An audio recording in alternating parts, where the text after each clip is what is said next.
All right, so I've seen a good tweet from the Market Hustle, and I thought I'd make a quick video about it. They say you can only have maybe 1 to 2 jobs at most, and your time is limited.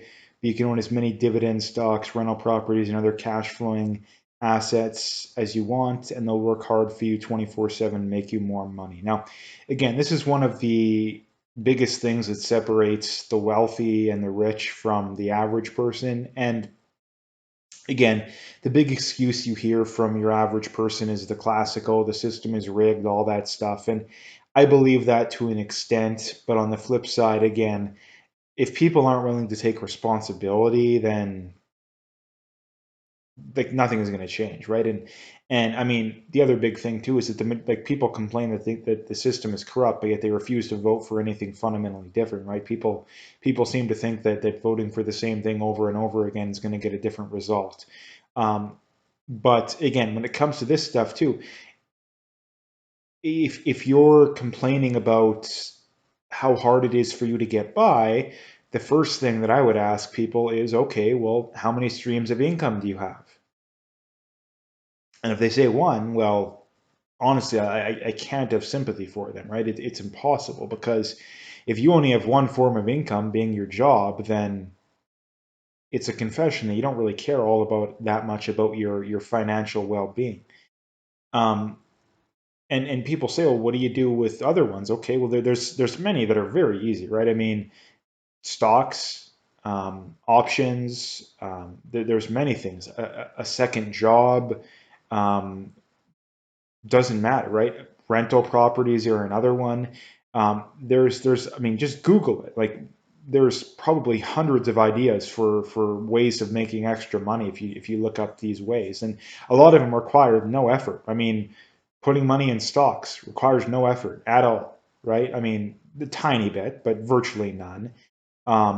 Rental properties again requires a little bit. Obviously another job requires quite a bit, but and a lot of people that a common excuse you hear is, oh, I don't make enough, but that's true for a very small percentage of people. Like if you live in a high cost of living area and you're making minimum wage, well, I can understand that, but if that's your situation, well, you should be doing everything in your mission should be, how do I get a higher paying job, right? That should be your mission, right? You should dedicate every waking hour, free spare minute you have to finding a way to make more money until you can make more money, right?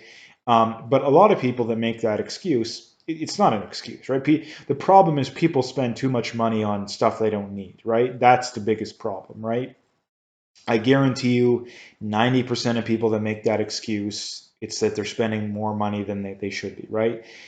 You should be taking at least 10%. That would be my bare minimum of your gross income after taxes, let's say, as some form of savings, whether it's just putting it, I think that you should have at least a month. I think the whole 6 months or a year of savings, personally, I think that that's excessive. As long as you are smart with your money. If you're stupid with your money, that may not be a bad idea. But um, to me, I would say a month or two. And then on top of that, I would have other things that maybe you have. Like, I mean, one thing that I do is I have a small amount of 1 year now, especially that the rates are higher. I started doing this, but 1 year, 6 months in Canada, GICs. You could do this with treasuries as well.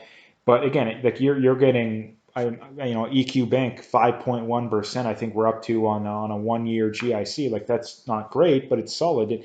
And this is the thing is that if you do this for at least a year, then you're going to have ones that are maturing every single month. So again, if you need money, well, okay, well, you can always pull out of that. So I would say 1, 2, maybe 3 months of savings. Personally, again, obviously, whatever makes you sleep at night, but obviously you need something, right? For sure, you need something. 1 month would be my absolute minimum. Preferably 2 or 3 is what makes me happy. But um, do your own thing on that. But I think that's the first thing, right? The other thing is again, it's not hard to just put money into some stocks, right? And again, people say, well, which ones? Well, picking not picking average stocks is better than no stocks, right? Because if you're spending your money on things you don't need, then you're not getting anywhere. If you're saving your money and just putting it in a savings account, okay, well, it's better than nothing. But the problem with that is that over the long run, you're still losing to inflation, right? So again, you have to have it in some form of an investment, right? If you want to just put your money in GICs that are, now, for the longest time, that wasn't a good idea. If you're getting 2-3%, that's a terrible idea. But you can get 5%. Okay, I can personally, that wouldn't make any sense to me. But again, better than nothing. Again, this is another big mistake that people make, is that they have no experience in it. They don't really know what they're doing. And again, getting advice from a professional, in my opinion, not a bad idea. If you don't want to pay someone to manage your money, I think that in most cases that's unnecessary. But if nothing's stopping you from paying a financial planner or whatever an hour or two to get you started, right? At least get the basics, right? The basics of the basics, right? That's not a bad idea. But again, the easiest way is, okay, 10%, I don't care, no questions asked, that goes into some form of a savings. If you have literally no savings, personally, I would say let's just say, I mean, what does the average person make? Like $60,000-$70,000 a year. You're probably taking home 4,000 a month, roughly, give or take. Okay, you got $400 just to invest in some way, shape, or form. I would say take $100, let's say half and half. Half goes into a savings account, half goes into an investment account. You take, and until you have, let's say, 2 or 3 months of salary in that savings, then you put 100% of it into the market. And again, you don't have to get cute. If you want to just index, personally, I'm not a fan of indexing, but if you want to just index, go ahead and index, right? If you want to get a little more cute, just pick a handful of stocks that look good to you, right? Now, again, you need to be properly diversified. The traditional recommendation, 20, 30 stocks, maybe 40 at the absolute most. Again, you can be diversified with as little as 20, I believe, and I think most experts would agree on that. And again, people say, how do you come up with those? Okay, well, go into the index. That's not a bad idea. Pick one out from every sector, right? Pick one, your favorite one from every sector, and then after that, add the ones that you want to be overweight. In my opinion, the areas you want to be overweight over the next 10, 20 years: energy, industrials, materials, those are probably my top three, right? Probably my top three. But again, getting back to the main point here, this is the way that you become wealthy, right? You need multiple streams of income, right? Prefer two at the minimum, but preferably three, right? Like I say, stocks is probably the easiest one, because you literally don't, like, you can literally, like, nowadays with like Wealthsimple, for example, you can literally set automatic investments, right, to literally come out of your bank account. You literally, like, in that situation, it literally takes no work at all. You could literally not look at your account for a year or 10 years, and it would do all the work for you. Now, again, obviously I wouldn't recommend that, but it is quite possible. So again, it is as easy to do this stuff as ever, right? There is endless amounts of information. In my opinion, there is no excuse for this kind of stuff. If you are in a bad spot financially, probably 95% of the time, it is because people are stupid with their money. It's not because there's a big grand conspiracy to keep people down, which again, I think there is to a degree. But again, that's not the problem, though. The biggest problem is people spend too much money on things they do not need, right?